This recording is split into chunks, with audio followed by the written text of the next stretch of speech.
What a fool is the one who imagines that to show intellect and understanding is a means to become popular in society. On the contrary, they excite in the innumerable majority hatred and resentment. Nowadays, Arthur Schopenhauer is mainly known as the philosopher of the will, a pessimist who busied himself with the eternal questions of reality, knowledge, and beauty. But fame and recognition came very late into his life, and it was not for his high-strung philosophy that he initially became famous. It was his collection of essays, filled with practical advice and keen psychological insight, that made Arthur Schopenhauer a household name. These final works are filled with little tidbits of advice on how to move through society. They are steeped in cynicism, brimming with wit, but above all, they are an honest appraisal of how mean and cruel human beings can be. And one of the best ways to acquaint yourself with the baseness of human nature is to be intelligent in society. Schopenhauer says it's the quickest way to be disliked, and he tells us exactly why. Intelligence is one of the most highly prized qualities in a person. We find intelligence extremely important, not only because it allows us to succeed in life and in society, but on a deeper level, we value intelligence because it's the thing that separates us from animals. It's what makes us distinctly human. It's what gives us our special place in the universe. And even though we might believe in the value of education, in the importance of reading books, of studying languages, of developing our talents, every one of us does believe in some corner of our hearts that intelligence is something you are born with. And we realize as well that not everyone is given equally as much. And if there is one thing we hate, one thing us humans want to avoid at all costs, it is to feel inferior to others. Schopenhauer serves us a little thought experiment. Imagine how two people get introduced to each other. One of them is smarter than the other. On the surface, they will remain polite and friendly. But beneath the surface, an interesting psychological game is being played between them. What happens exactly is this. When someone notices and senses a great intellectual superiority in the one he is speaking with, he concludes, quietly and without distinct consciousness, that the other notices and senses his inferiority and limitation to the same extent. This arouses his bitter hatred, resentment, and anger. It's a tiny psychological play of I know that you know that I know. If someone flaunts his intellectual superiority in conversation, the other participant feels threatened. Not even necessarily because of the intellectual superiority by itself, but because he begins to think that a smarter person must feel superior to him. And that is the most odious feeling in the world. Suddenly, simply because someone showed intellectual superiority, it might even be with good intentions, it might even be completely unawares, his conversation partner starts to develop a dislike for him, because he starts to think the smarter one must not like him, because he is the smarter one. In modern psychological parlance, we might call this projection. He is smarter, he knows he is smarter, being smarter is better than being dumb, therefore, he must think he is better than me. Therefore, he must dislike me. And therefore, I must dislike him. To display intellect and understanding is only an indirect way of reproaching all others for their incompetence and stupidity. If you want to be insulted or secretly hated, then proudly display your intelligence. There are no merits of which people are as proud as the intellectual ones. Hence, to show people our own decisive superiority in this respect, especially in the presence of witnesses, is extremely audacious. They feel provoked by it to seek revenge and will often look for an opportunity to achieve this by means of insult, thereby passing from the realm of intelligence to that of the will, to that of emotion, in which respect we are all equal. And so it happens that the fastest way to become disliked is to be intelligent. And so much worse is it for the genius, who doesn't even have the solution of finding peers of similar intellect. He, the genius, is doomed to arouse this reaction in others wherever he goes. there are two options remaining. The first one is to simply not bother with society at all. But this is unavoidable to a certain extent.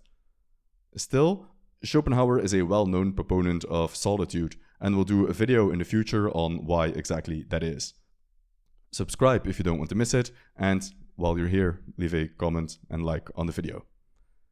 The second option is more cynical. Schopenhauer advises you to pretend to be stupid. In other words, to play dumb. Intellectual inferiority, on the other hand, works as a true recommendation. For what warmth is for the body, the pleasant feeling of superiority is for the spirit. So everyone moves closer to the object that promises it to him as instinctively as we move towards the stove or sunshine. Everyone prefers to be in the company of people he can feel slightly superior to, even in the physical realm. Schopenhauer points out that men generally prefer to be in the company of other men who are just a tiny bit shorter than him rather than taller, and that women, as well, have some hostility between them if they are too alike in physical attractiveness. And by showing off your intellectual superiority, you are not helping yourself, but on the contrary, you are hurting yourself, just as someone who inherited a large amount of money is ill-advised when he flaunts his wealth in the face of others who weren't quite so lucky. So just as the trust fund kid would be prudent to downplay or even actively hide his wealth, so too must the intelligent person hide or downplay their smarts, to offer the people around him the illusion of superiority, and therefore to make them more amenable to him. This little psychological dynamic, says Schopenhauer, is the foundation for that strange phenomenon in polite society that we call politeness. Sure, you might be, in actuality, smarter, better informed, more knowledgeable than your conversation partner. But is it smart to rub his face into that fact? Of course not. It creates needless hostility and it helps no one. Schopenhauer argues this is why politeness was created in the first place. This set of mutually beneficial little lies, this thin veneer of respectability, a mask that everyone puts on so we can all pretend we're equal. It is a tacit agreement to mutually ignore our morally and intellectually miserable nature and not to blame one another, with the result that, to our mutual advantage, it comes to light less readily. Everyone knows politeness is based on a lie, but everyone plays the game, and so it would be very stupid not to overindulge in it. Politeness is like fake money that everyone agrees has some kind of value. Therefore, you would be stupid not to spend it exuberantly. In other words, it costs you nothing to be polite. But, on the other hand, it can cost you everything to be rude. Impoliteness is stupidity.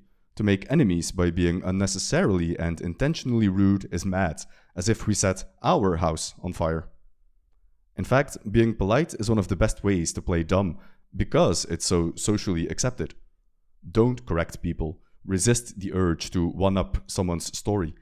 And if someone in a position of power, authority, or status is wrong about something, just nod along and let them politely persist in their error. And as a bonus, politeness is good for some good old-fashioned manipulation as well. Just as wax, by nature hard and brittle, becomes so malleable by means of a little warmth that it assumes any desired shape, we can make even stubborn and hostile people pliable and accommodating with the help of a little politeness and friendliness. A lot of these psychological observations and tips to maneuver through society are inspired by the works of famous aphorists, such as Giacomo Leopardi, La Rochefoucauld, and one of Schopenhauer's most favorite authors, Balthazar Gracian. Gracian's little book, The Pocket Oracle of Earthly Wisdom, was so loved by Schopenhauer he translated it from Spanish into German. And as a bonus, it was one of Nietzsche's favorite books as well. In fact, Schopenhauer quotes the following line from it when it comes to the art of playing dumb. The only way to be popular for us is to wear the skin of the most stupid animal. After all this cynicism and Machiavellianism, we might wonder what inspired Schopenhauer to write these words. We know for a fact that young Schopenhauer had a talent for alienating and offending people. He was infamous for his blunt honesty, to the point of insulting people or correcting them in a way that could be considered rude or insensitive. He always felt like he was the smartest person in the room, and in Schopenhauer's unique case, that might very well have been true. And while a relentless search for truth and blunt honesty might be excellent virtues to have when you're trying to become a philosopher, they can be very detrimental qualities for someone who wants the approval of society. That's why there is such a big gap between the Schopenhauer of his main work, the philosopher who is only interested in eternal ideas of right and wrong, in difficult intellectual problems, and the Schopenhauer of these later essays, where he tones down the difficulty and speaks to the people instead of to the philosophers. And cynically, it is precisely these essays, these dumbed down writings for the masses, that gave him fame and influence that would only later transfer to an interest in his actual, real philosophy.